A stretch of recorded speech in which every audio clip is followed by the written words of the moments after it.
We're here this month celebrating the theme of effluence and affluence and influence, which is a circle of life energy that when practiced, our life begins to reflect and reveal the fundamental order of the universe, which is elegant in every single way. The universe being elegant because it is our picturing of the mind of God.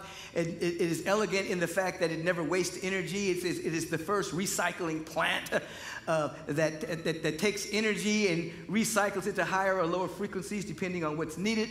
We're here to represent the universal flow in that same way. And in speaking about effluence, effluence is giving. You cannot have permanent affluence unless you have effluence. Effluence is radiation. Effluence is sharing. Effluence is glowing. Effluence is shining. Effluence is compassion and kindness. Effluence is allowing that energy to be expressed in a potent and powerful way as a way of living. Individuals who have taken on the frequency of effluence live in the question of how can I serve. They live in the question of how can I share. They live in the question of how can I radiate. They live in the question of how can I allow for the great presence to express through me, thus releasing themselves from any sense of victimhood around circumstances and situations. Without effluence, there's no permanent affluence. Affluence is tapping into the abundance of the universe, the opulence, the plenitude that is everywhere in its fullness, seeking to become conscious of itself as our very life. The experience of lack and limitation that sweeps through the human condition is a thought form.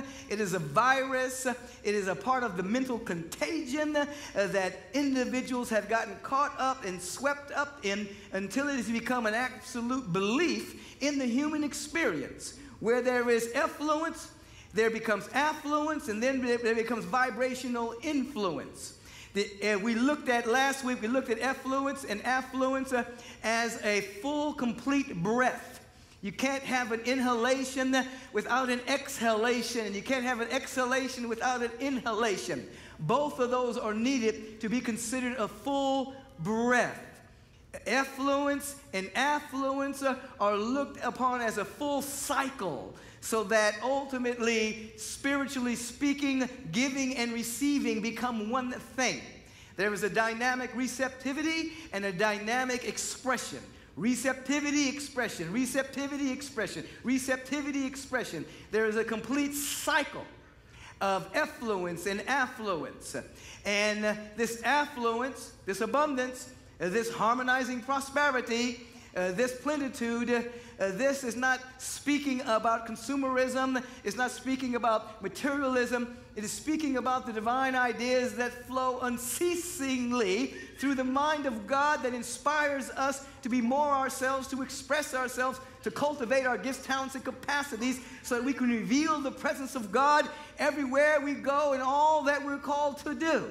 And so in speaking of this affluence, we know, of course, that it is a part of the lack and limitation experience is a part of the virus that sweeps through the human condition, sometimes manipulated by greed and avarice and fear and doubt and anxiety and worry and just plain unconsciousness that leads to unconscionable behavior. As you've heard me speak from time to time, when we look at the up and down cycles of the economic system, we know that the economic system is indeed it's maturing. It's at an immature state at this time, but it's slowly changing. It's at an immature state because it's fueled and funded by a non-renewable resource.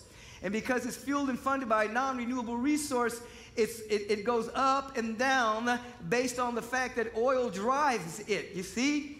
And so as the economic system matures, as we mature spiritually, the economic system will be fueled and funded by a renewable resource, which will be solar, which will be the winds, which will be all manner of ways that you'll extract what you need without tearing up the earth, strip mining, and going crazy for greed and avarice behavior. And so we're in the process of maturing as a species, and therefore the economic system will mature. You may remember me saying that when the economic debacle occurred, 2007, 2008, 2009, and continues to wreak havoc on a global scale, that as that occurred and all the economists were talking about a recession, you know, we checked into Mother Nature and we checked with the avocados, and the avocados said, we don't know what you're talking about. We're going to keep on avocadoing. We've checked into the collard greens. And they said, yo, we still collarding. We checked into the peaches and the watermelons and the plums and the apples. We checked into the grass. We checked into the foliage. We checked all of nature, and all of nature knew nothing about a recession. They just kept on doing their thing. They came back with the message that's in your mind. That's in the mind of humanity. And whatever's in your mind, that ultimately you believe it and it becomes your perception, it ultimately becomes your experience. And then when individuals are having the experience of lack, even if they have more than what they need, then greed ensues, and then there is manipulation, and then there is the up and down nature of an economic system that's primarily manipulated by individuals who have so much and they want more, and a whole lot of other stuff is created to keep you in bondage through fear, doubt, and worry. But I'm here to tell you from God that you're surrounded by a universal presence of abundance, a universal presence of affluence, and a universal presence of plenitude that's untarnished and untouched by human experience.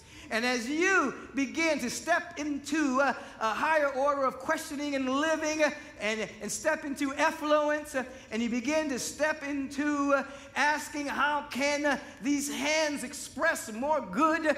As you begin to step into that kind of dynamic, you come into the vibration of affluence and abundance, and lo and behold, serendipity, coincidence, and all kinds of spontaneous goodness begins to show up in your life.